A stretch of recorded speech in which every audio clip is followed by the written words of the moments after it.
Okay, thank you, Ajay. Good morning.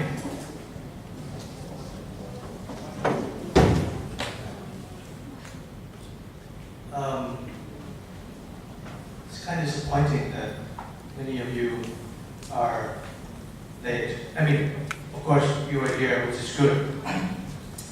But those of you who are late is not set up a really bad example. And once you go out into the real world, you will probably discover that some companies will not tolerate punctuality. Okay. Okay. So moral and ethic in workplaces. Now there are many moral and ethics in workplaces, but if you're a student from SoA+D in Gangakate, do you know what we are expecting from you besides your design skill? Do you know what you expected when you graduated? You probably graduate really soon, right? In 1 year, 1 more year.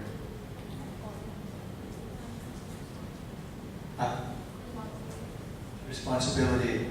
No. Do you know that the school have core values? You don't know. Do you know what core values are? Core values is what is linked to our vision, right? That we would expect it to produce for you guys to go out into after you graduated into the world and has possess certain qualities.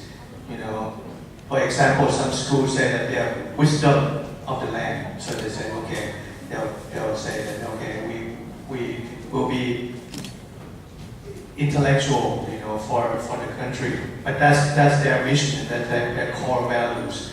But what is our core values? Nobody knows, really. 3rd year, 4th year already.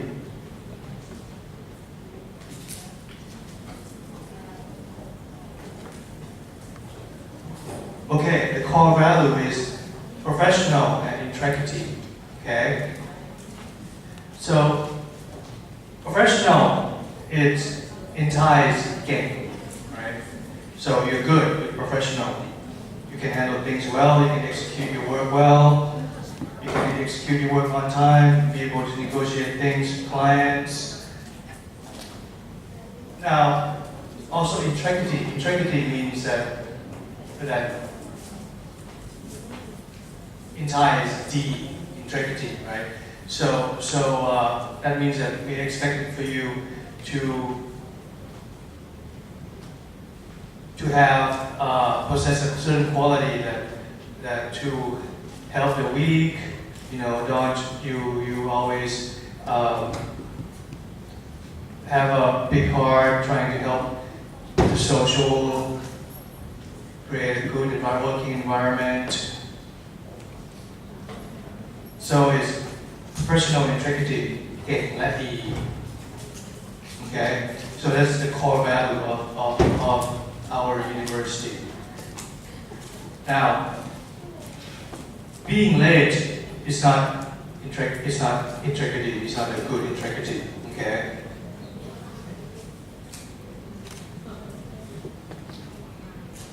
Okay, so let's say where does integrity start in workplaces? Of course, it starts when you're at home before you go out to work, before you step out your front door. Is even when you get up, you take a shower, you have to get dressed, right? So please don't wear raggedy t-shirts or torn jeans to work. Okay. Some places, some offices allow their employees to dress kind of casual, which is maybe t-shirt with jeans and sneakers. But if you're there as their guest, kind of, because you're not really being hired by the company yet. So maybe nothing is wrong with dressing up. Well, not overdressed. We're not asking you to overdress, okay? You don't need to wear a tie and shirt, I mean, if you want to, you can. But just maybe, a polo shirt, a nice shirt with, nice jeans, nice pants, and nice looking shoes. Don't wear like torn jeans and you say, oh,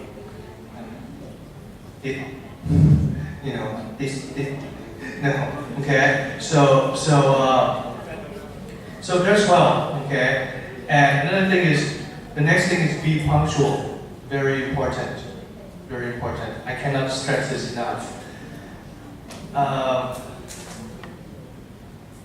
We have had an experience of two of our students who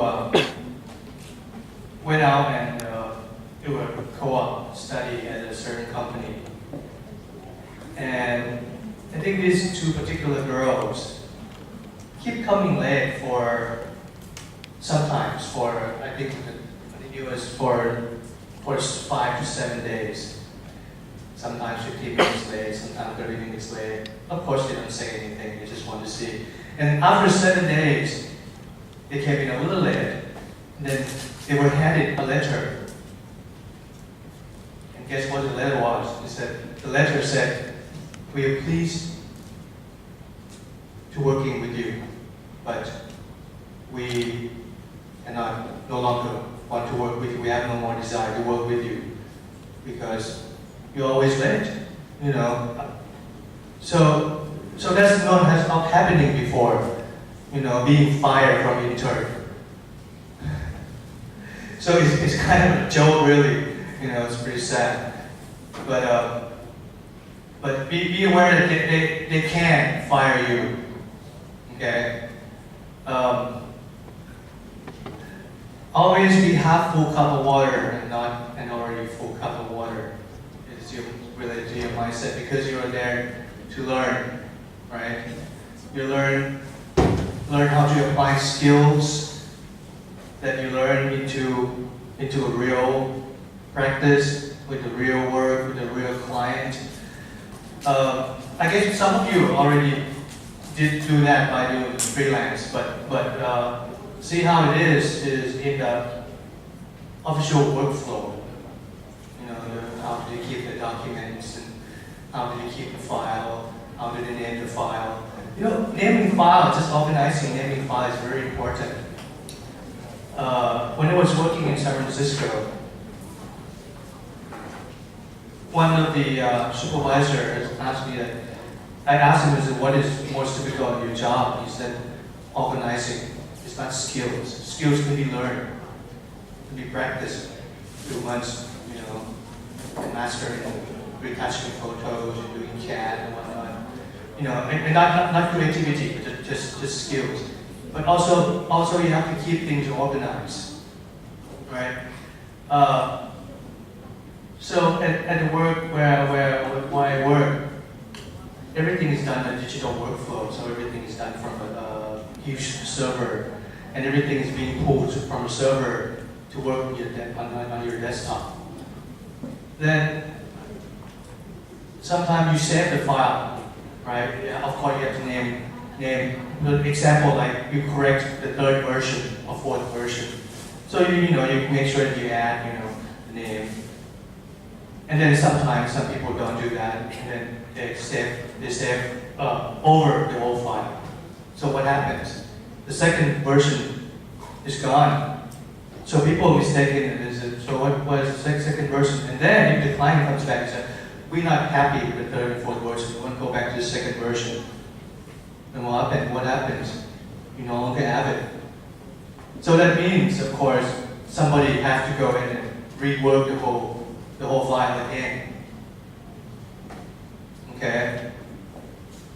So that's kind of a workflow. It's something very simple, but that's what I mean by keeping the mindset of half empty glass.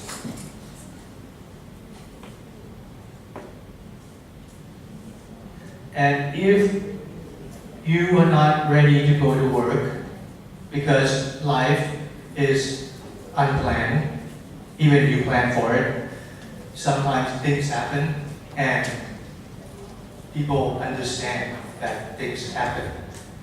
But you are expected to show up at a certain time in a certain place. If you cannot do it, please let them know. If you have a plan to go somewhere, please let them know. I am sure they'll be more than happy for you to be absent. Just let them know. And make sure you let them know in advance. Or you just say you're really sick, you cannot go. Call in. Don't just not show up and then appear 2 days later and then they'll ask you, where were you? Not really sick with my dog. I'm sick or whatever. Then it sounds really unprofessional. Okay. Talking show your intellect and doing show your heart. So when you talk, please use common sense when you talk. Use common sense. I don't want to be specified now what or how you should talk because different people have different way and strategy of talking. But talking shows your intellect and your action shows your heart.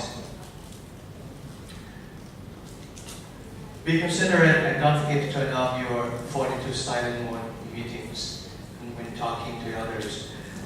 This is a simple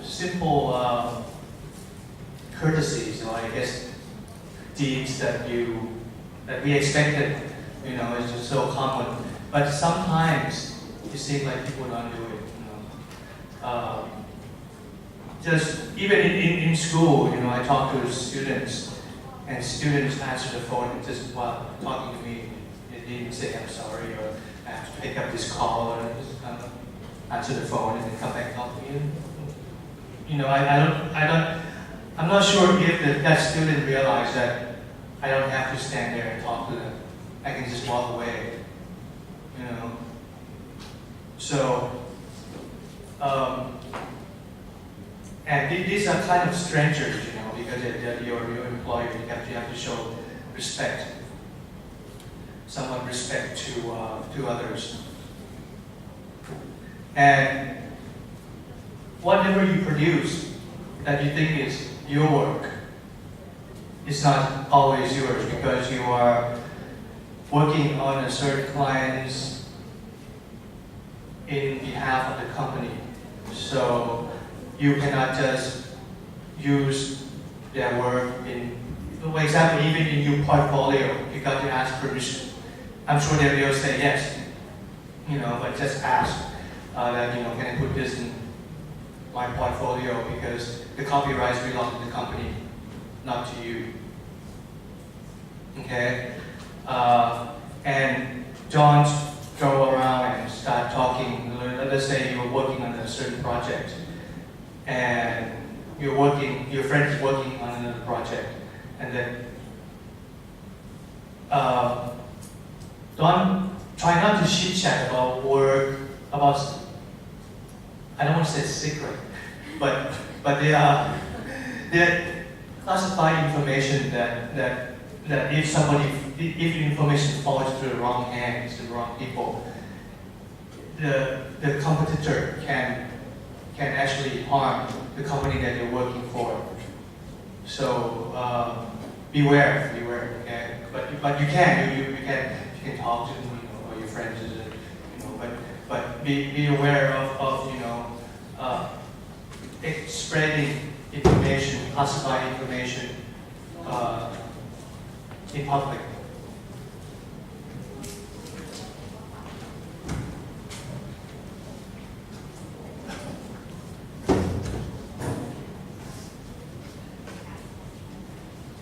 Okay, these are some feedback from the company